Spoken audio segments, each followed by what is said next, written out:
मी एक व्हिडिओ बनवला होता की आपण हे गांडूळ खताचा जेव्हा बेड लावतो तेव्हा मात्र खाली नाही पाहिजे, पावसामुळे त्रास होतो, अवकाळी जो पाऊस असतो त्याच्यामुळे त्रास होतो. तर तो तर कारण आहेच की अवकाळी पावसामुळे त्रास होतो आपल्याकडे, आमच्याकडे पण होतो. आणि हे बघा, हे पाणी जातं त्याच्यात आणि आमच्याकडे वाळवी जास्त आहे, ती वाळवी लागते. ह्या कारणामुळे मी तो एक स्ट्रक्चर बनवलेला होता की तो योग्य आहे, तिथे बेड लावणं योग्य पद्धत आहे ती, आणि तसंच पद्धत असावी. कारण की आता मी तुम्हाला हे पण सांगितलेलं की लोखंडाचं आपल्याला परवडत नाही, तर मेस वगैरे आपल्याकडे आहेत त्याचं बनवावं, बांबूंचं. तसंच मी पण बांबूंचं बनवलेलं. पण हे जो बेड सुरुवातीला म्हणजे न माहिती, आम्हाला काहीच माहिती नसताना आम्ही हा बेड लावलेला. म्हणजे गांडूळ खतातलं कसं लावावं कसं नाही हे सर्व आम्हाला काहीच माहिती नसताना आम्ही हे बेड लावलेलं होतं. आणि नंतर मग पाऊस, जेव्हा अवकाळी पाऊस आला तेव्हा असं वाटलं की ही चुकीची पद्धत आहे, म्हणून आम्ही ते केलेलं.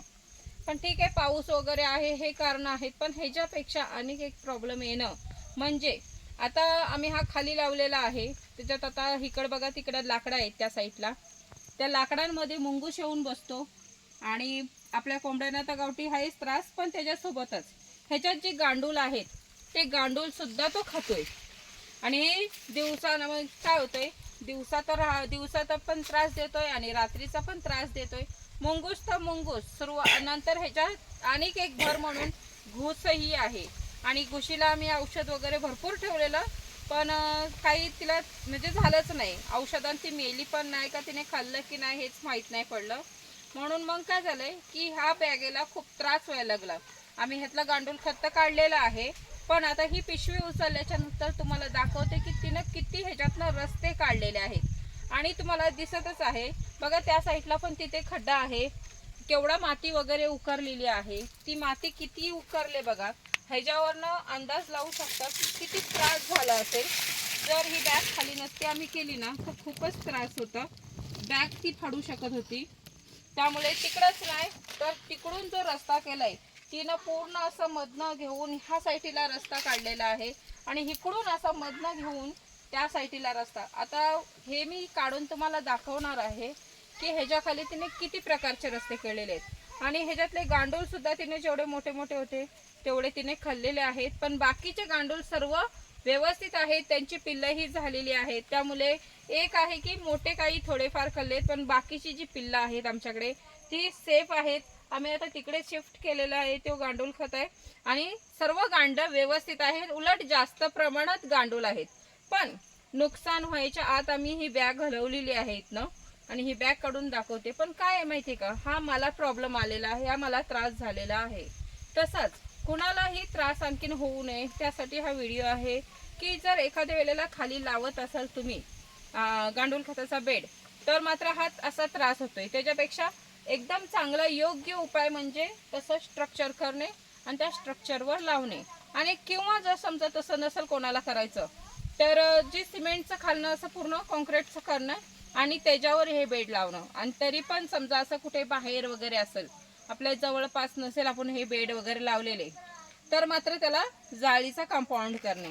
कारण की जाळीचा कंपाऊंड केला तर तिला आतमध्ये वगैरे जाता येत नाही, गांडूळ खाऊ नाही शकत ती. त्यामुळे पूर्ण अशी बारीक जी जाळी भेटते, लोखंडाची भेटते, ती पूर्ण अशी चारू साईडून तिचा लावलात की एक बेड असू दे तुमचा, आणि जितके तुम्हाला लावायचे तेवढं लावा.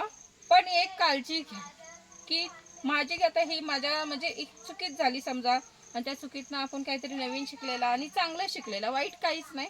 ते एक तिनं पण एक चांगलं शिकवलं की ती योग्य पद्धत आहे आणि तसं बेड लावणं खूप गरजेचं आहे. तसंच मी की प्रत्येकान बेड लावते वेळी ही काळजी घ्या, कारण की आपण ह्या बॅगेला वगैरे पैसे वगैरे देतोय, त्याच्यातनं आपण मेहनत करतोय की एवढा आपला गांडूळ खत वगैरे झाला पाहिजे. आणि जर असं हुंदीर घूस वगैरे मुंगूस वगैरे असा त्रास देत असेल तर मात्र आपली तिथं नुकसान आहे. बॅग फाटली तर नुकसान होऊ शकतो, पण माझी एक चांगलं आहे की बॅगेला काहीच झालेलं नाही. पण बॅगेच्या खालनं जितके रस्ते केलेले आहेत ते तुम्हाला दाखवते. शक्यतो जर आम्ही लक्ष नसतं दिलेला आणि ही बॅगेकडे अजिबात लक्ष नाही दिलेलं असतं की होतंय गांडूळ खत, अजिबात लक्ष नसतं दिलं तर तिनं 100% त्यातले गांडूळ तर मोठे मोठे खाल्लेच, पण ह्या बॅगेला सुद्धा तिने होल पाडला असतं. पण आमचं लक्ष असल्यामुळे ते थोडक्यावर निपटवलं आहे आणि बॅगेला काय झालेलं नाहीये. हे बघा, आता इथं बघू शकता की कसा भुयारी मार्ग काढलेला आहे. हा बघा, आणि जसं आपण एखादा भोगदा वगैरे खोदतो ना, तसं तिनं अगदी इकडून बघा ह्या साईडने कुठून रस्ता आतमध्ये काढलाय, इकडून रस्ता इकडून, आणि तो इकडून रस्ता निघालेला आहे. आतून तिकडून पुकरून तिने इकडून असा रस्ता काढून ती तिकडं बाहेर पडलेली. आणि इथपर्यंत इथे तर बघा केवढा मोठा खड्डा काढलेला आहे. हा बघा, हा केवढा मोठा खड्डा आहे. अगदी म्हणजे तिनं म्हणजे असं वाटलं नव्हतं की इथं घूस वगैरे, पण अजूनपर्यंत आम्ही झाडं वगैरे लावायचो, पण कधी घूस वगैरे कधी त्रासच दिला नाही, म्हणजे कधी घुशीचा त्रास झालाच नाही. पण ही जशी बॅग लावले तसं तिनं संकेत दिलेला आहे. म्हणजे कसं आपण बोलतो की घुशी घरातच असतात, घराच्या अवतीभोवतीला असतात, घाण असते म्हणून असतात, तर तसं म्हणजे एक विचार आहेत. तर रानात सुद्धा ही घुस असते आणि ती कुठून काय करेल, तिच्या मनात काय येईल हे आपल्याला काही ती सांगून करत नाही. त्याच्यासाठी पहिलेच एक म्हणजे सेफ्टी म्हणून आपण असं एक स्ट्रक्चर वगैरे बनवून त्याच्यावर असं गांडूळ खताचं नियोजन केलं पाहिजे. किंवा समजा कॉन्क्रीटचं खाली करून त्याला जाळी वगैरे व्यवस्थित करून जिथून म्हणजे ती काही त्रास वगैरे देणार नाही, अशा पहिलाच नियोजन केला पाहिजे. आता आम्हाला तिने हे दाखवलेलं आहे की मी काय करू शकते त्या प्रकारे. पण एक आहे तिनं की आमच्या बॅगेला काही प्रॉब्लेम केला नाही, खड्डा वगैरे कुठेच काही केला नाही आहे. म्हणून प्रत्येकाने बॅग लावते वेळी एक काळजी घेणं खूप गरजेचं आहे की पूर्ण आपण जेव्हा गांडूळ खताचा लावतोय त्यावेळेला स्ट्रक्चर करा किंवा सिमेंटचं तुम्ही करा पूर्ण, आणि मग त्याच्यावर गांडूळ खताची बॅग लावा, ज्याने आपल्या गांडूळ खताला काही त्रास होणार नाही. जे आपण गांडूळ आणून टाकतोय विकत वगैरे त्या गांडलाला काय होऊ शकत नाही.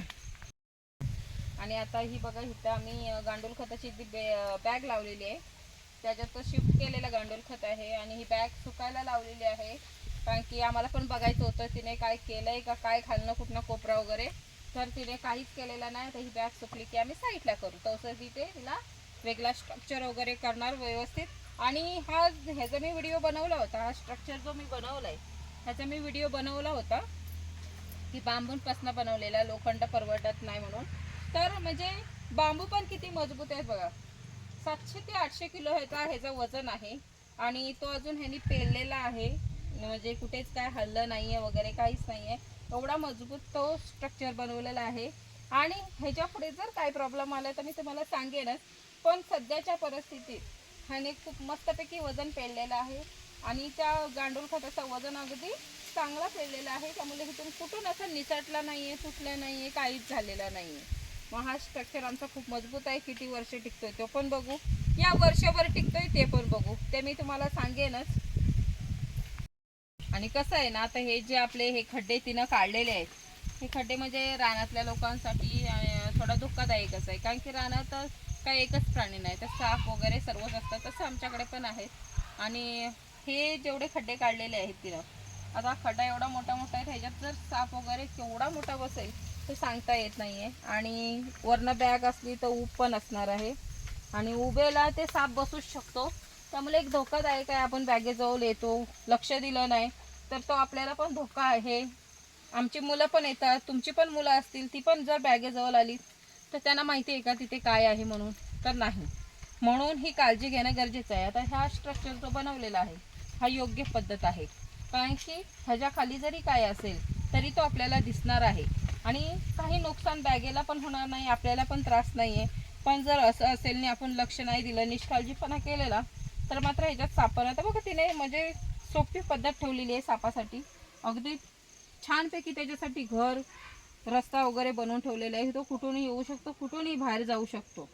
म्हणून ही काळजी खूप घेणे गरजेचे आहे. हे आपल्यासाठी पण धोकादायक आहे आणि भविष्यात असं कोणाला त्रास होऊ नये त्याच्यासाठी असं स्ट्रक्चर बनवा, किंवा सिमेंटचं वगैरे पूर्ण बनवून त्याच्यावर जाळी वगैरे मारून मस्तपैकी गांडूळ खताचा बेड वगैरे लावा.